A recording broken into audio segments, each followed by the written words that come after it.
ये क्या हो रहा भाई।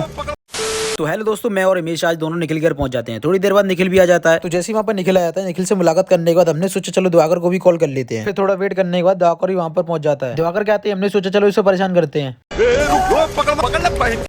बड़े खतरनाक लोग हैं। फिर वहाँ से निकलने के बाद इसे देखो कैसे खुश हो रहा है। कुछ ही देर बाद हम सब पहुंच गए मुन्ना भाई की बिरयानी की दुकान पर। फिर दुकान पर पहुंचते ही मैंने वहाँ पर कोल्ड ड्रिंक ले ली थी और रमेश वहाँ पर बिरयानी ले रहा है। इसे देखो कैसे खुश हो रहा है। हमने वहाँ से बिरयानी पैक करा ली थी क्योंकि दुकान पर बहुत भीड़ हो रही थी, इसलिए हमने सोचा चलो मेरे घर पे चलते हैं। फिर वहाँ से हम चल दिए मेरे घर पर। घर पर पहुंचते ही इन लोगों को देखो कैसे टूट पड़े हैं। हम सबके बिरयानी खाने के बाद दिवाकर और निखिल अपने घर चले जाते हैं और मैं हिमेश के साथ शाह मार्केट चला जाता हूँ क्योंकि हिमेश को अपना फोन दिखाना था। शाह मार्केट पहुंचते ही हम दोनों पहुंच जाते हैं सैमसंग के सर्विस सेंटर पर। हिमेश जी बैठा हुआ है, ये अपने फोन का इंतजार कर रहा है। थोड़ी देर बाद हिमेश को उसका फोन मिल जाता है और फिर हम दोनों चलते हैं बाहर। तो दोस्तों हमारा काम पूरा हो चुका है और हम चलते हैं घर की तरफ। हम दोनों घर पे जा रहे होते हैं, लेकिन हिमेश बोलता है कि मुझे मेडिकल की दुकान पर जाना है क्योंकि उसके हाथों में एलर्जी हो गई थी और उसे उसकी दवा लेनी है। मैंने कहा चल ठीक है, तू ले ले दुकान पर। फिर थोड़ी देर बाद हम दोनों एक भैया की दुकान पर पहुंच गए। तो जैसे ही दुकान पर पहुंचते हैं मैंने इससे पूछा, दिखा भाई तेरे कैसे एलर्जी हो रही है। इसने मुझे दिखाया कि ये ऐसी एलर्जी हो रही है और इसने बताया कि एलर्जी की वजह से मेरे हाथों में जलन भी होती है। थोड़ी देर बाद भैया ने दवा दी और वहां से हम निकल लिए। फिर हिमेश बोलता है कि चलो अब घर पे चलते हैं। फिर वहां से हम चल दिए घर की साइड। तो दोस्तों अब हम जा रहे हैं घर। आज के लिए इतना ही, अब मिलते हैं अगली वीडियो में।